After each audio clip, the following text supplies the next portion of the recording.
नमस्कार दोस्तों, स्टडेक्स MCQ series के पार्ट 3 में आप सभी का हार्दिक स्वागत है। हमने इससे पहले सेंट्रल टेंडेंसी और अपकिरण से संबंधित कुछ क्वेश्चंस हल किए थे। आज हम अपकिरण से संबंधित और कोरिलेशन से संबंधित क्वेश्चंस है वो हल करेंगे। जो आपकी क्लासेज हो चुकी है उन क्लासेस के बेस पर ये क्वेश्चन तैयार किए गए हैं और विभिन्न प्रतियोगी परीक्षाओं में ये क्वेश्चंस पूछे गए हैं जो आपके लिए महत्वपूर्ण है। देखिए क्वेश्चन फर्स्ट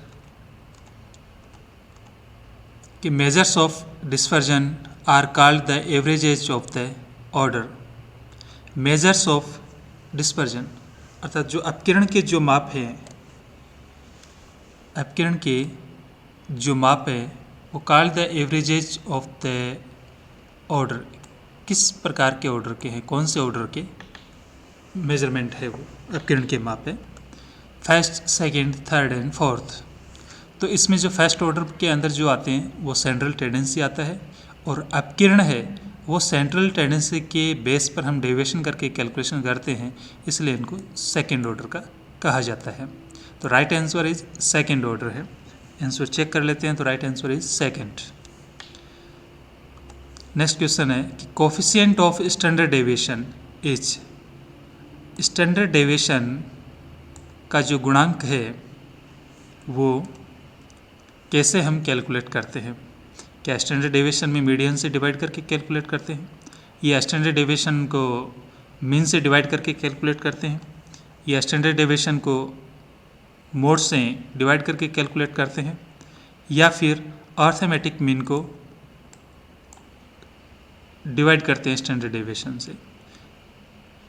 तो कोफिशिएंट जब हम कैलकुलेशन करते हैं तो स्टैंडर्ड डेविएशन के अंदर हम कैलकुलेशन जब करते हैं तो वो मीन के बेस पर करते हैं, तो अर्थमेटिक मीन के आधार पर हम स्टैंडर्ड डेविएशन कैलकुलेट किया जाता है।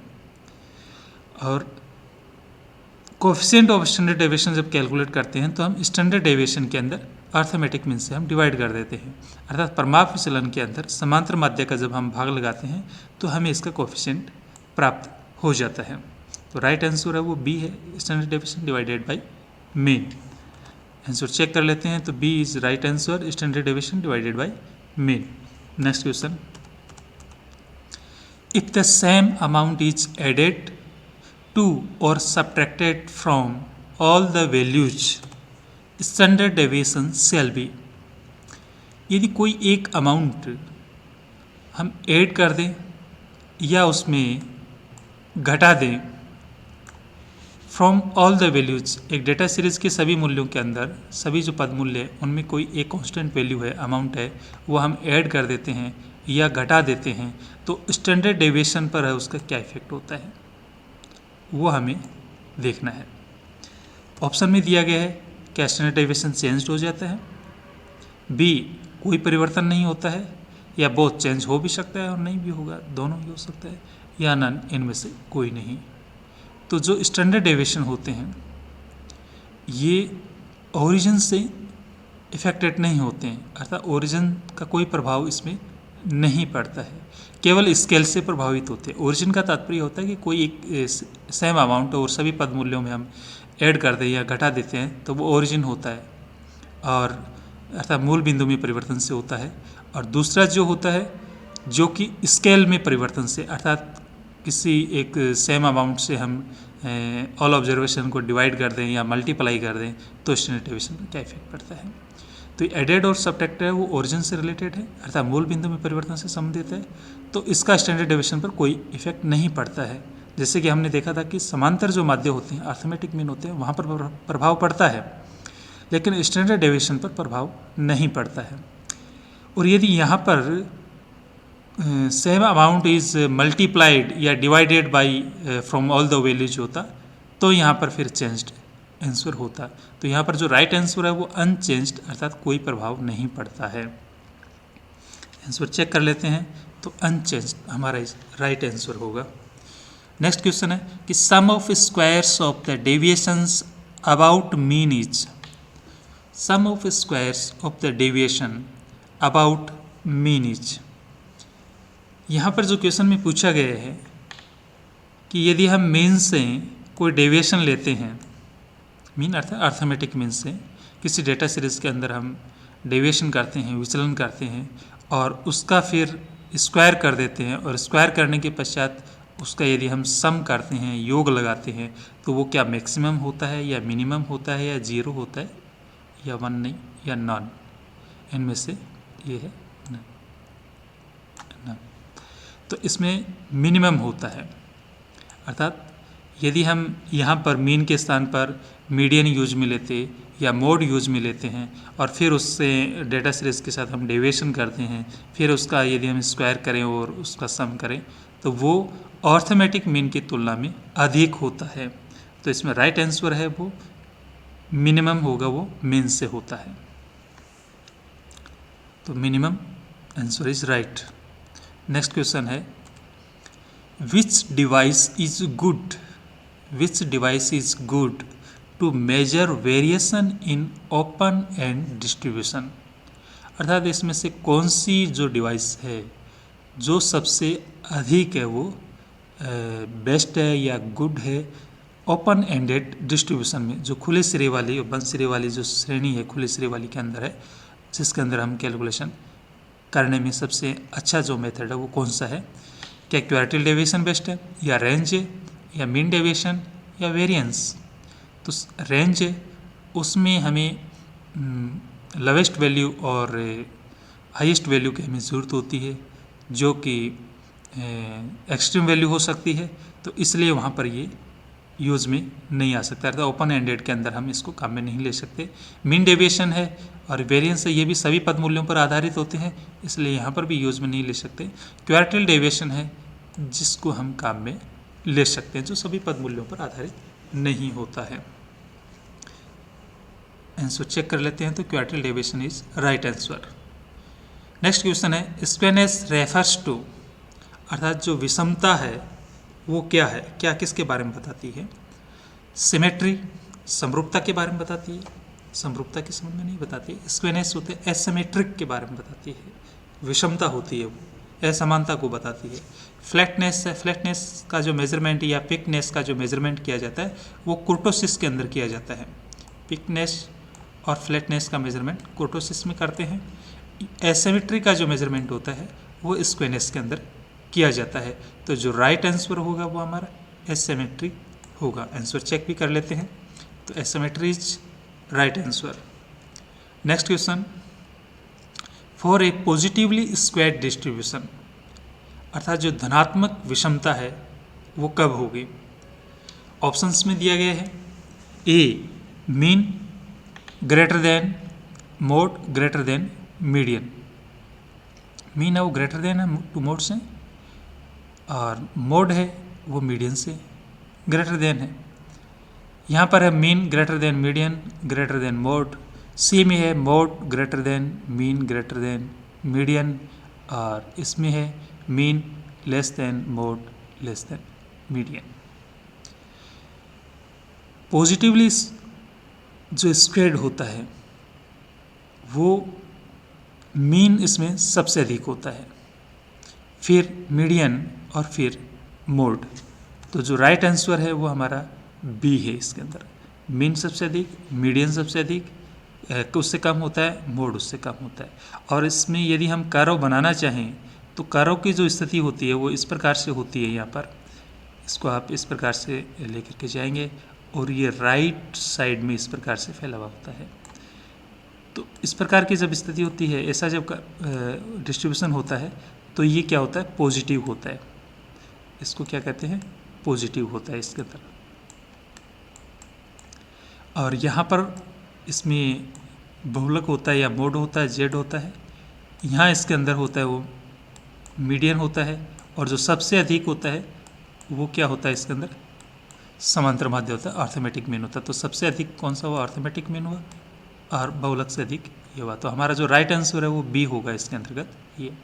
और अगर नेगेटिव होगा तो इसका अपोजिट कर्व बनता है, इस राइट हैंड साइड में ये गिरता हुआ नहीं होता, फिर वो लेफ्ट हैंड साइड की होता है। तो राइट आंसर हमारा बी। नेक्स्ट क्वेश्चन है कि when the measure of कुर्टोसिस is less than 3, तो डिस्ट्रीब्यूशन किस प्रकार का होगा इसके अंतर्गत? लेस देन 3 का दिया गया है इसके अंतर्गत।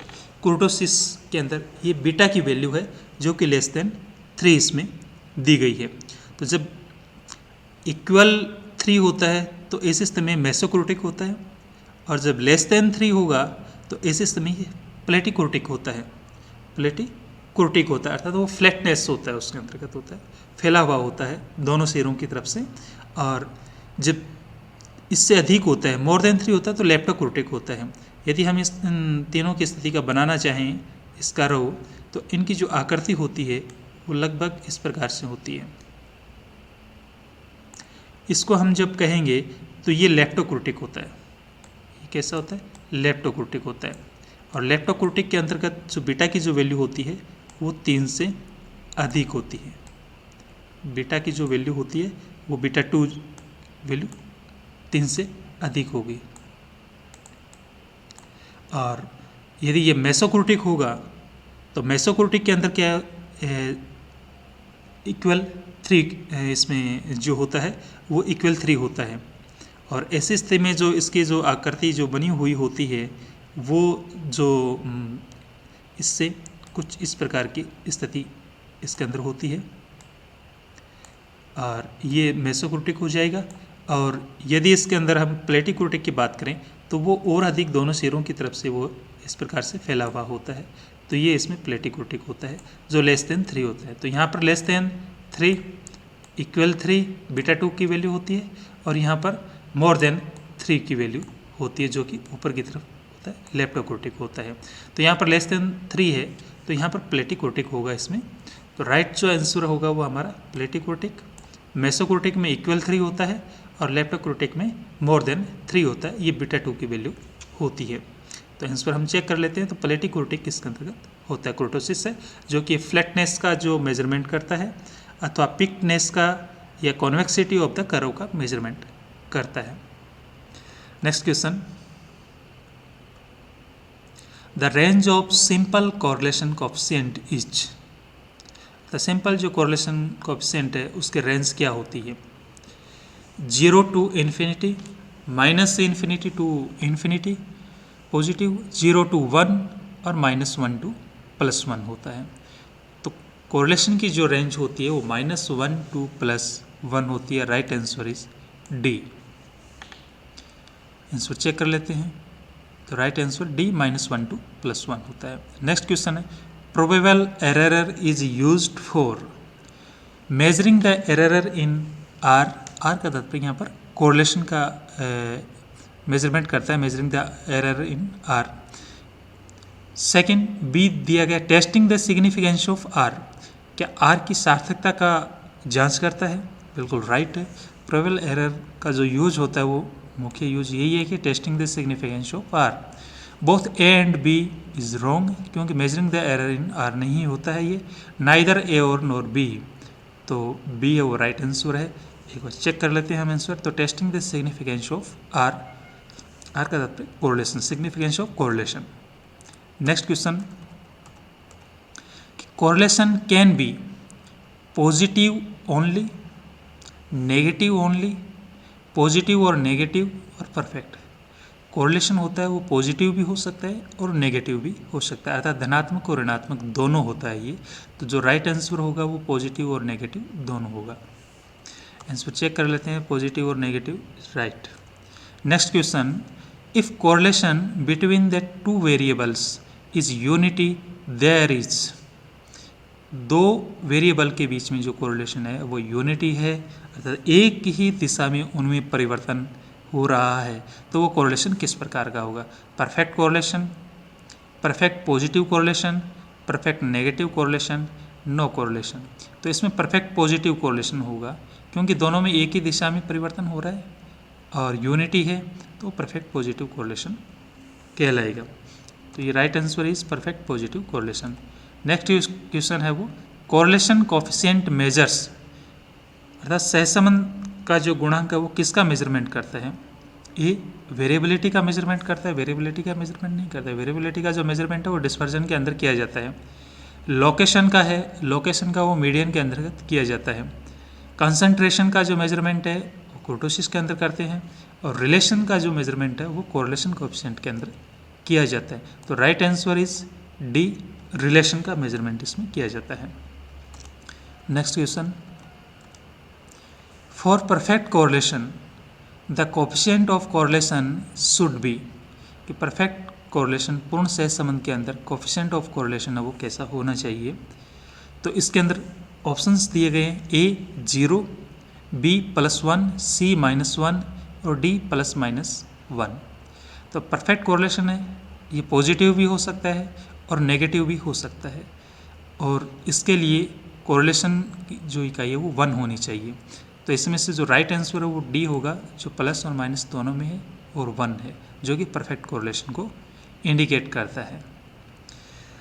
तो आंसर हम चेक कर लेते हैं, +-1 हो सकते हैं। नेक्स्ट क्वेश्चन है कि the term regression is introduced by, regression अर्थात जिसको हिंदी में कहा जाता है प्रतिपगमन, प्रतिपगमन की जो टर्म है वो किसके द्वारा दी गई थी, इंट्रोड्यूस की गई थी।